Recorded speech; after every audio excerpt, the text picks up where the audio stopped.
O orfanato Santo Refúgio erguia-se imponente no centro da vila de pedra sombrosa, suas paredes, cinzentas austeras, alcançando alturas que pareciam tocar as nuvens. Ninguém sabia exatamente.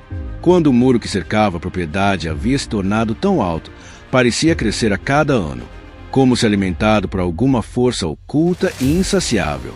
Os moradores da pequena comunidade evitavam olhar diretamente para a estrutura, preferindo desviar o caminho e sussurrar orações de proteção quando precisavam passar perto.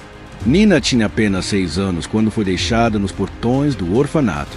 Uma menina de olhos âmbar e cabelos negros como a noite, carregando apenas uma pequena boneca de pano. Memórias fragmentadas de um incêndio que havia consumido sua antiga vida. A irmã Agatha, uma mulher de semblante severo e mãos ossudas, foi quem a recebeu, segurando-a firmemente pelo ombro enquanto a conduzia pelos corredores frios e úmidos do que seria seu novo lar. Aqui, criança, você estará segura, havia dito a velha freira, com um sorriso que não alcançava seus olhos. Os muros nos protegem. Protegem do quê? Nina havia se perguntado, mas aprendeu rapidamente que perguntas não eram. Bem-vindas no Santo Refúgio. Passaram-se 10 anos. Nina, agora com 16, havia crescido sob a rígida disciplina do orfanato. Ela compartilhava um dormitório com 20 outras garotas, todas órfãs como ela, todas igualmente silenciosas e obedientes.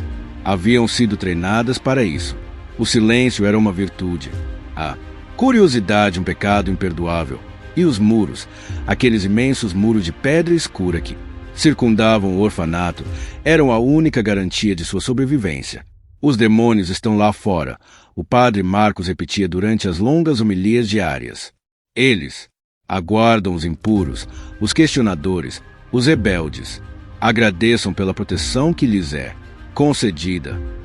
Nina observava o homem magro de batina preta, seu rosto anguloso iluminado apenas pela luz trêmula das velas do altar. Algo em seus olhos azuis e frios sempre a perturbava, mas ela mantinha essa sensação para si mesma. No Santo Refúgio, pensamentos assim podiam levar à sala de purificação, um lugar de onde os órfãos retornavam mudados, com olhares vazios e sorrisos ausentes.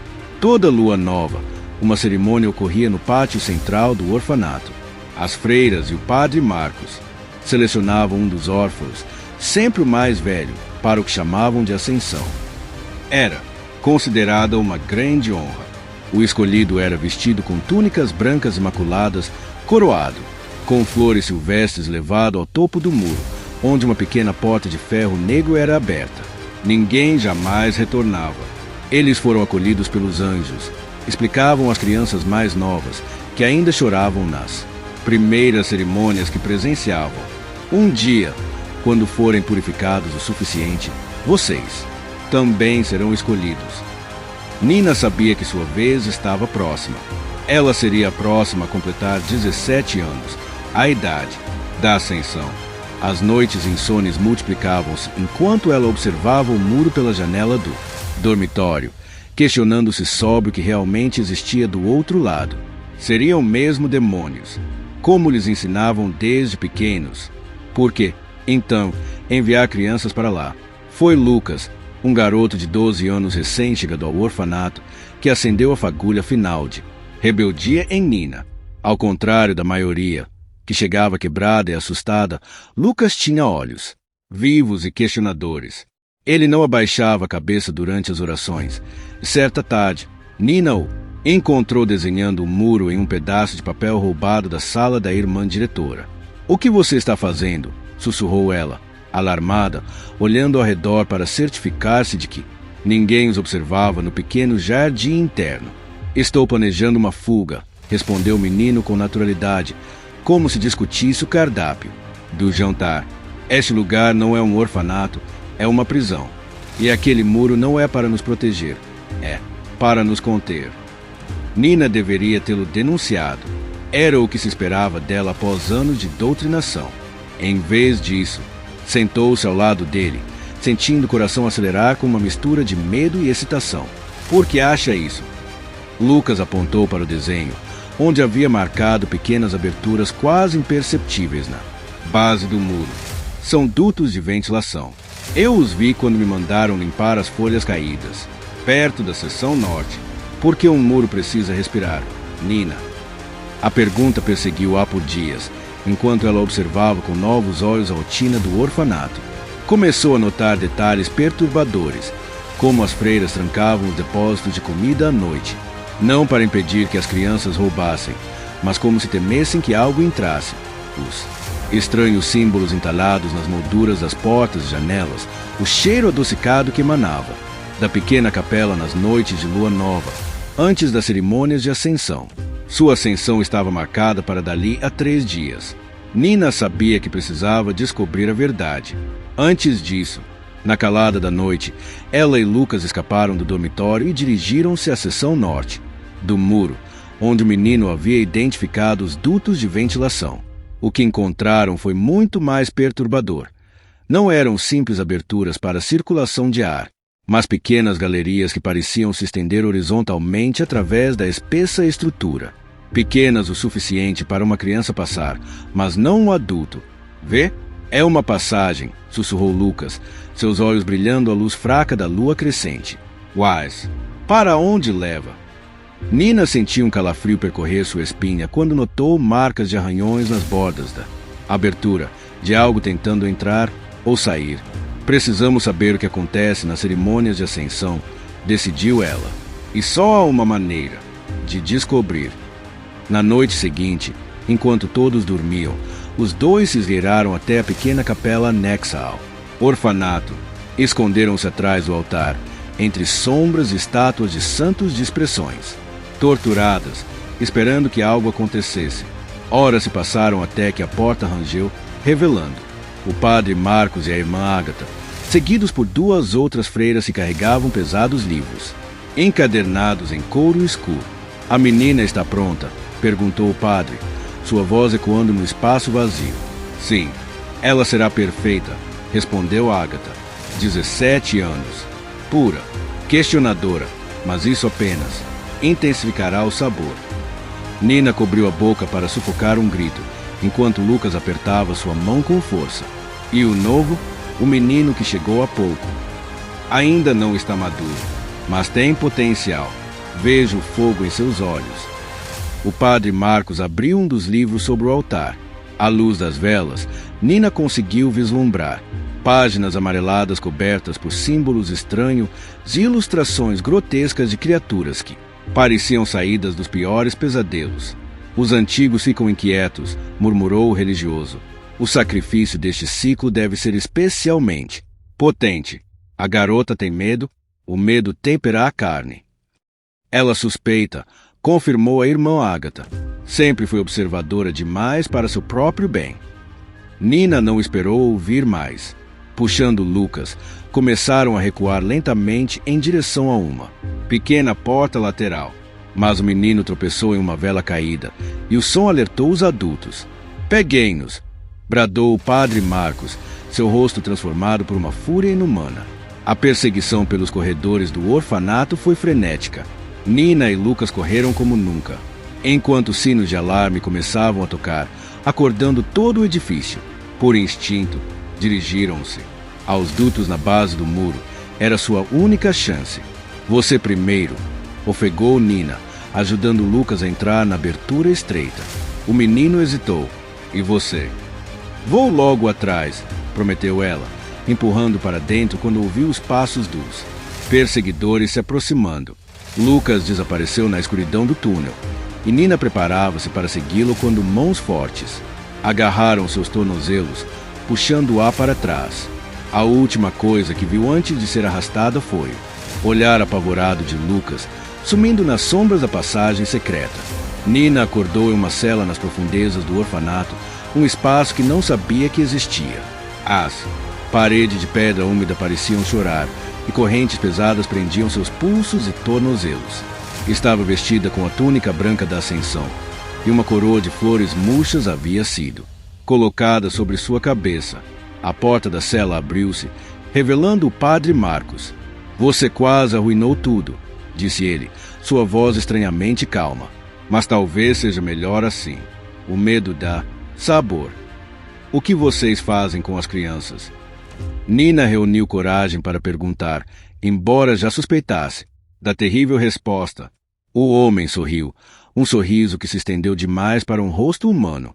Nós não fazemos nada com elas, criança. Apenas as entregamos a quem tem fome. Foi então que Nina percebeu que o som reverberando pelas paredes não era o bater de seu coração, aterrorizado, mas sim um pulsar rítmico vindo do próprio muro, como se a estrutura estivesse viva. A cerimônia de ascensão começou ao anoitecer. Nina foi levada ao topo do muro, onde toda a população do orfanato se reunia em um semicírculo. Crianças com olhos vazios entoavam cânticos, em uma língua que ela não reconhecia, enquanto as freiras balançavam incensórios fumegantes. Diante dela estava a pequena porta de ferro negro.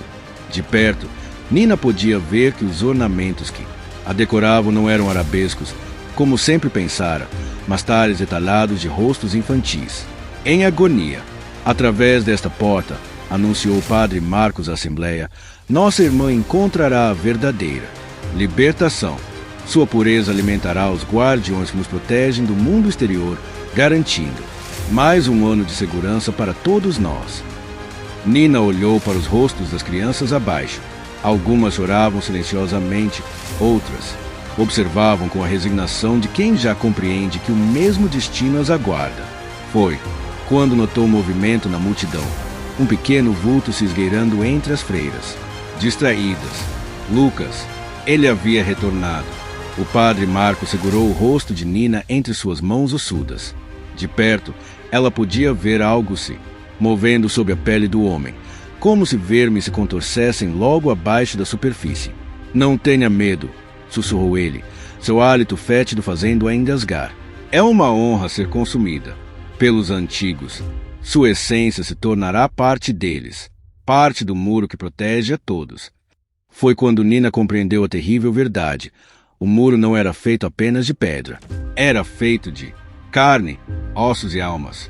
Cada criança acendida tornava-se literalmente parte da estrutura, presa em um tormento eterno para satisfazer a fome de entidades antigas que, em troca, mantinham o que quer que houvesse no mundo exterior, longe do orfanato. Mas por quê? O que havia lá fora que era tão terrível a ponto de justificar tal sacrifício? A porta de ferro começou a se abrir, revelando não uma passagem, mas uma massa pulsante, disforme de carne e olhos, bocas que se abriam em sorrisos famintos. Mãos esqueléticas estenderam-se na direção de Nina, enquanto vozes infantis em agonia chamavam seu nome, implorando para que se juntasse a elas. No momento em que o padre Marcos a empurrava para a abertura, um estrondo sacudiu a base do muro. Gritos ecoaram pelo pátio quando uma explosão rasgou a estrutura.